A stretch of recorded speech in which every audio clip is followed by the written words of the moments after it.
Thank you, Bill. I'm unaccustomed to public speaking, but I'll do my best. So good morning everyone on Australia Day. I have been asked to speak about living in the outback. Firstly, I'd like to mention I joined a tour company that was based in Sydney, and I cooked on safari tours from Easter till October. And over the summer months I was fortunate enough to host tours to the Phantom of the Opera in Melbourne and the Tamworth Country and Music Festival, which is on at the moment, Tamworth. With my knowledge of Australia, I secured a job in Harvey World Travel. Today it's called Hello World. I'm proud to say I was always in the top 100 selling only domestic travel. Now why that was, I had many bookings come through from overseas people, from US, London, India and some other countries, but they knew my knowledge of Australia, and it was nothing for people overseas to spend $40,000, $50,000, $60,000 plus travelling Australia. And I suppose I had the knack of accommodation. I'd always give them the choices. Start at the bottom, especially when you go out to Ayers Rock, and work up to the top. And they'd always take the 5-star accommodation. I've moved to Bedourie in the Diamantina Shire, and I'll show you on the map where that is if you don't know. Here's Bedourie and Birdsville. This is the Diamantina Shire here.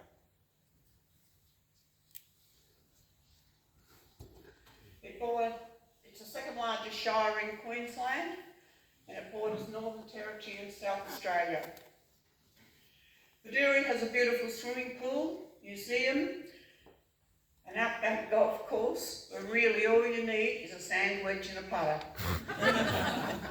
Visitor Information Centre, racetrack, the Royal Hotel, library, school. The Simpson Desert Roadhouse provides fuel and automotive services, accommodation and general supplies, and a restaurant and a bar. Birdsville and Bedourie water supply system comprises of artesian bores, beautiful water. But it was so hot when it came out of the ground that both Birdsville and Bedourie had cooling tanks to cool the water. It was exceptional water. It is roughly 95,000 square kilometres, twice the size of Denmark. It is known as the Channel Country in the southwestern Queensland.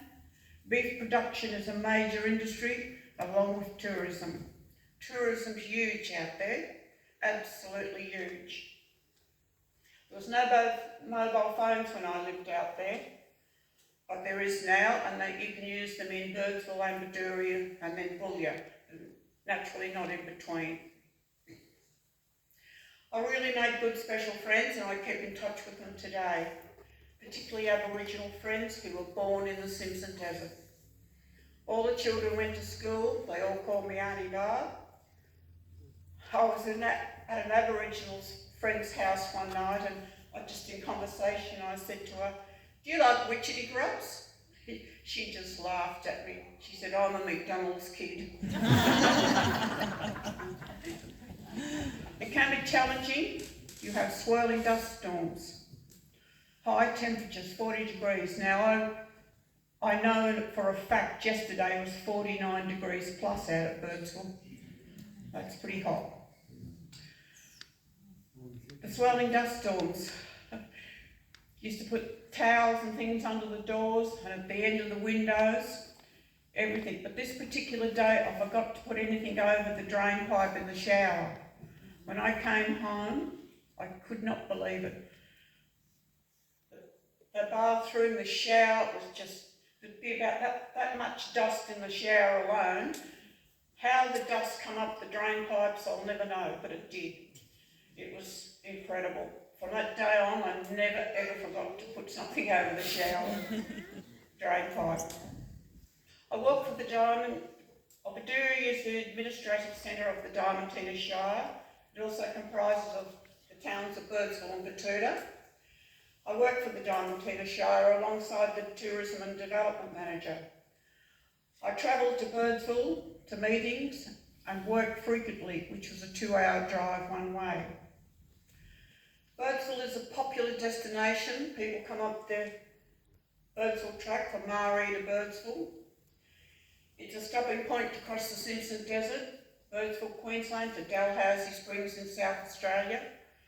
You need a permit to cross the Simpson Desert. It's about 1,100 dunes, 1,100 dunes. A Desert Parks Pass from the South Australian parks. Tell about the people. This I want to tell you. I haven't been out there long, and I had 3 couples come in. They wanted the parks to cross the Simpson Desert, so I sold them the parks. I didn't question them. Anyhow, they were back in about 3 or 4 hours. They wanted their money refunded. I said, well, I can't do that. It's already been receipted to the South Australian parks. They were fuming. There were people in the information centre. I said, well, let's come outside and talk about this. And I said, which are your vehicles? They showed me. Yes, they had 4-wheel drives, but they had little, and this is true, little old banger 2-wheel caravans to cross the Simpson Desert. They had not done their due diligence on where they were going and what they needed. But believe me, anyone that come in and wanted a Desert Parks Pass after that, I really grilled them. Because I said, you've got to have enough water, you've got to have enough fuel, you've got to have food in case you have a breakdown. You know, that was incredible, that was. But anyhow, I did get their money back, and I sent it off to them. And I got a lovely letter from the wives, the 3 wives signed it, and they apologised for their rudeness and everything.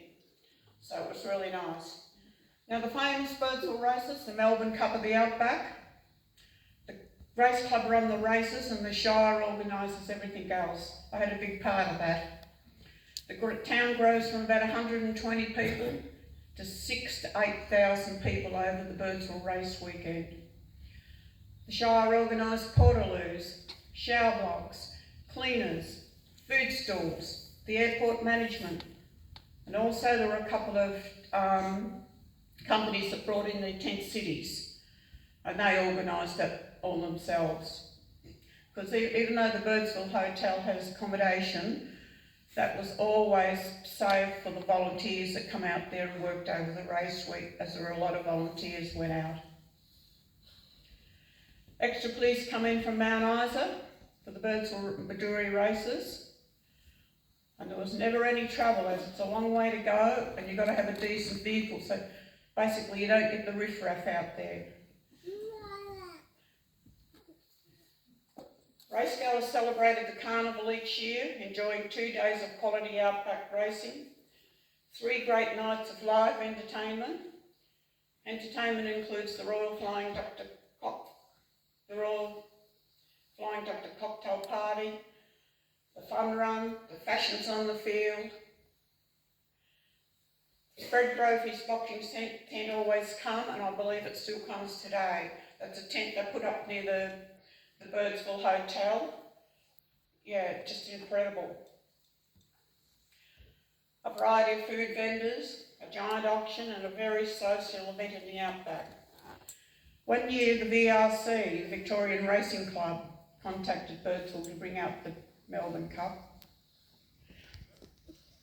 which they did. Now I forget the lady's name that was high up in the VRC. Every time, and I had the ladies in a vehicle, and every time I hopped in I'd say, now put your seatbelt on, put your seatbelt on. We're out at the race course in the tent out there, and they flew in the morning and they flew out that afternoon to Winton. We're coming back into the Birdsville. I hear a siren, and I look in my rear vision mirror.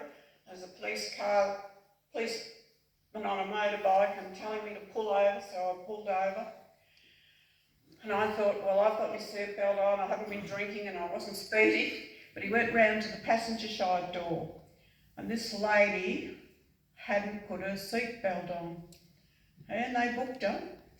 And they I got out the other side and then the policeman said, I really should book you too, but I won't. Because he said it's a driver's responsibility to make sure all the people have their seat belts on. So that was a bit of a... And the two girls in the back, they were reporters from Melbourne, and when we took off, did they give this lady heaps? Barb's been telling you to put your seatbelt on. But just once, I didn't. Anyhow, when I worked for the Diamantina Show, we promoted the Simpson Desert Racing Carnival, which was Batuta the last Saturday in August, Birdsville's the first Saturday in September, and then you move on to Baduri the second Saturday of September. The Birdsville races raises money for the Royal Flying Doctor Service. Baduri and Birdsville both have a primary health clinic, and the flying doctor would come in every fortnight. And I mean the flying doctor. I know you have the flying doctors here, but they're all in cars. They take everywhere in cars. But out there, it certainly was the Royal Flying Doctor. They flew in and they flew out. They come every fortnight, and you just rocked up if you had wanted to see them. It was a social event, actually. And if there was an emergency, they'd come in and they flew them to Townsville. It was an excellent service. The camel racing. It started in Baduri. They had a 2-day event in Baduri. This was always in July. Then it moved on to Boulia. It was a 3-day event in Boulia, and then went to Winton for a 1-day event. The Boulia Camel Races is the home to the longest camel race in Australia, 1,500 metres. The Baduri Ute and Travellers Muster. This was held in conjunction with the Baduri races, attracting competitors from all over the world, and I mean all over the world. It was just incredible. And Australia, naturally. Prizes in the categories such as the best street ute, the best chicks ute, the best Mongol ute, you can imagine what they looked like, the best work ute, the best wagon, and of all the entrants, pride and joys they were. Motorhome and traveller categories were introduced to pay homage to the huge amount of travellers who visited Baduri with impressive motorhomes and Winnebagos. There was even a category for the competitor furthest from home, which was often won by Tasmanians or Western Australian people. Every July, the Birdsville Big Red Bash kicks off under the open skies of the Simpson Desert. It's the most remote music festival held over 3 days. It's just amazing. And like the Birdsville races, I was a big part of that. They're organising everything to come in. Whether you set out on a road trip, hopped on a plane, or jumped on the rock and roll charter buses, there's about 3 rock and roll buses used to come out to that. It's an epic outback adventure. The Birdsville concert is definitely off the beaten track, located at the Big Red Sand Dune, which is some 35 kilometres west of Birdsville, and that's what makes it so special.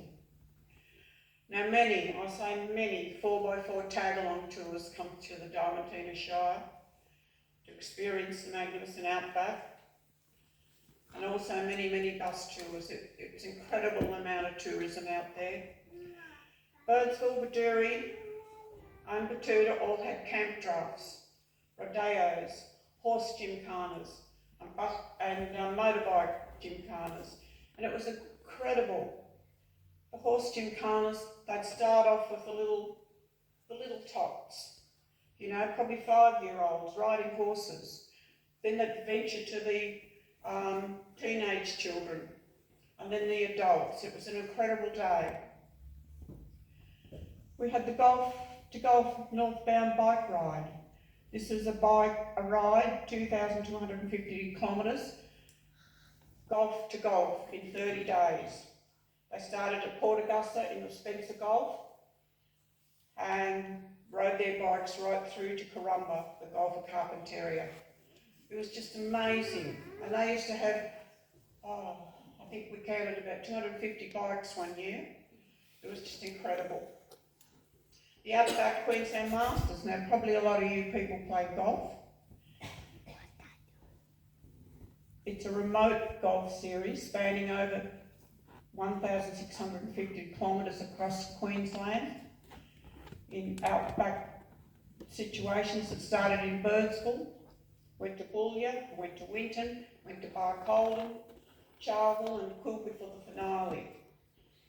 In June and July each year, the Outback Queensland Masters attracts first-time social and amateur golfers that play 9 holes in each town. Yes, you do get the first-time golfers, but the professional golfers come too. I was fortunate that I travelled around to many cities and towns with the OQTA, which is the Outback Queensland Tourism Association, to attend caravan and camping shows and promoting Outback Queensland. And that was really worked well because I had a lot of people that come into the visitors centre and say how I spoke and showed them things at those camping shows, and that's why they came out there. At Christmas, it was like here in Rochester, they had the Christmas light competition, and some of them just, went all out, like here. They were just beautiful, some of the lights that the people put up. Anzac Day was a special event, as the stations would bring in their horses and the dignitaries from Brisbane would come out. They'd march along the street, followed by the station horses, which was an awesome sight. The drive from Baduri to Boulia, I'll mention this here, there's a lookout now, and if you're coming in a caravan, you can get up there, but it's a lookout. It's called the Vaughan Johnson Lookout, and you can see for miles. It was named after the Vaughan Johnson, a member of the Gregory, a politician in recognition for his efforts made towards the advancement of sealed roads in Western Queensland. Australia Day, like we're having here today. I know Baduri and Birdsville will be having a good old Aussie barbecue today, and often they played indoor cricket after it. And I don't know whether I mentioned before, but it was 49 degrees out at Birdsville yesterday. It's pretty warm. Food shopping. Although the Roadhouse in Baduri has general supplies, I shopped in Mount Isa, which is a 5-hour drive one way. I shopped about every 3 months. And I also made a hair appointment when I went to Mount Isa. There was no hairdressers in Baduri or Birdsville. I faxed my orders through to Woolworths or Coles.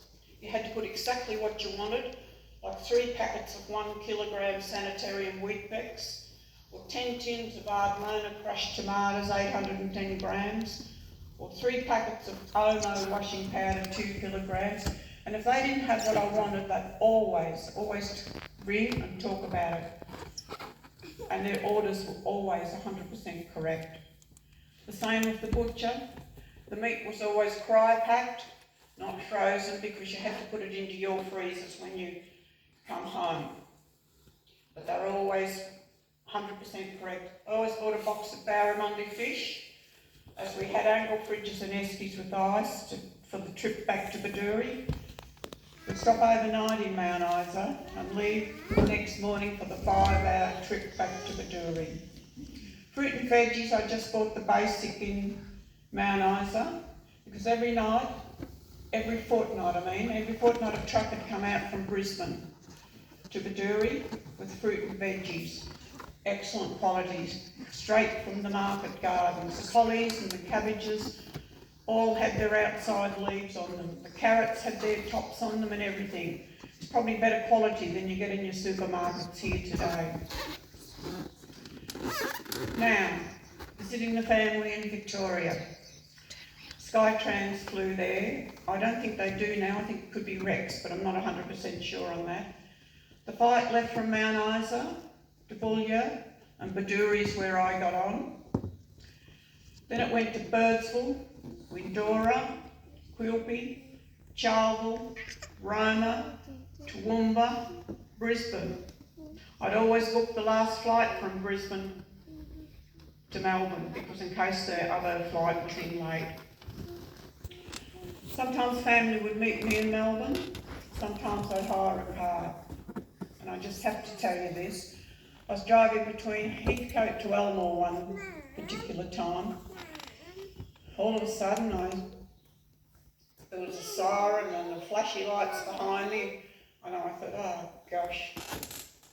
So I pulled over, and I probably shouldn't have said this, but I said to these two young policemen, I said, well, what side road were you sitting up? Because there's definitely no one behind me. Or anyhow, we got chatting to them. They wanted to see me licence, which was a Queensland licence I had then. And they said to me, where have you come from today? I said, Baduri. Well, of course, they didn't have a clue where that was. So I used to carry a map of Australia. And I got that out and I showed them where Baduri was. And I told them where I'd come. They were just amazed. And I told them a lot about the outback. And about after another 2 years on for that, they did. They come out to the Birdsville races. They come up to me, they said, hello, Barb. And I said, hello. I said, but you've got to jog my memory here. And they said, oh, we spoke to you between Heathcote and Elmore. And I knew exactly who they were. But they loved it out there. And they were going to go and tell a lot of their friends about it. Now, floods in the Diamantina. I've experienced floods in Rochester, different type of floods, but the floods in the Diamantina, I experienced 3 years of floods. I have to say, back years ago, the Aboriginals knew where to put the towns, because the town didn't flood like Birdsville, it didn't flood. But the water comes down from the Gulf country up in the Carpentaria area. Comes down the Diamantina River, the Thompson River, Eyre Creek, Cooper Creek, and you'd be flooded in for 3 months. The only way in and out was to fly, and that was for 3 months. But that's the way it was. You had time to prepare. And why that the rivers flow inland, because Lake Eyre's the lowest point, it's about 15 plus metres below sea level, and that's why the rivers flow inland. I must mention the Christian life. Once a month, different denominations would come in. The Catholics, the Anglicans, the Uniting Church, the Orthodox, the Presbyterians, the Baptists, the Salvation Army, the Lutherans, and I think there was a couple of others. But every month, be a different denomination would come in and we'd have a church service. I quite enjoyed that because listening to all the different people. Lake Macadie, I have to mention that, it's between Birdsville and Baduri. And with the Georgina River and Lake Eyre Creek floodplains, it's an important breeding ground for the pelicans in Australia. In fact, it's the biggest breeding ground for pelicans in Australia. It was just amazing. I do have some photos. I'll put the book down there and you can all just look through this, but it was amazing. And I have to mention this, it's all rugby up there. I was in the Birdsville pub one day was, I'm not sure it was day or night match, but the Melbourne Storms were playing the Townsville Cowboys. Well, they all are the Townsville Cowboys out the outback. And I was barracking for the Storms and the publican come up to me and said, Barbie, this is the best way to get yourself punched out here. So I ceased my barracking for the Storms. I kept very quiet. Now driving. A lot of road trains out there. And if I was driving and met a road train, I'd always stop and get off the road and give the road trains the right of way. Because a lot of it was just gravel roads. The Shire arranged once for me to come down. There's computer people come out to Baduri to work on the computers. So I flew into Mount Isa and I met them and we're driving along. on the dirt roads. In fact, I was this close to telling him off. Anyhow, he stopped and he pulled over and his wife said, "What are you doing?" He said he was going to put it in four-wheel drive, it might hold the road better. I said, "You don't need it in four-wheel drive." I said, "What you need to do is get your bloody foot off the accelerator." That's exactly what I said to him. So then, after that, if he got a bit fast, his wife told him, drive, and I said, "Drive to the road conditions." When they left Baduri, they come in and apologised. They told me they'd never driven on dirt roads before. So, yeah, it's incredible the amount of people that would come there. Like one time there was people, they bought a brand new, I didn't know the people, but they bought a brand new four-wheel drive and a caravan. They were coming from Idamington to Birdsville. I don't think they've driven on many dirt roads because they rolled it. I'm not sure, the husband or wife was killed. Yeah, so you got to know what you're doing. Now, I was told I mustn't forget to tell you about the snake. Because when it floods, a lot of snakes come in. And the Shire office was next door to the visitor centre. This day I was going from the Shire offices to the visitor centre and there's big king brown snake. So I turned to go back to the Shire offices and I fell over. And when I looked around, this big snake's like this at me. I thought, "Oh my God, I'm here." But the girl in the visitor centre rattled the door and took its attention and it went back there. And there was a couple of Shire people working and they come over and killed the snake. But all the doors out there on houses and buildings are all sort of properly, so snakes can't get under the doors. Yeah, it was quite amazing. Alright, I think I've sort of talked enough about the outback, but I did love the outback. I'm home here now in Victoria because of all my family and grandchildren and beautiful great-grandchildren sitting in the front here. So I thank you for your attention and I hope you have a wonderful day.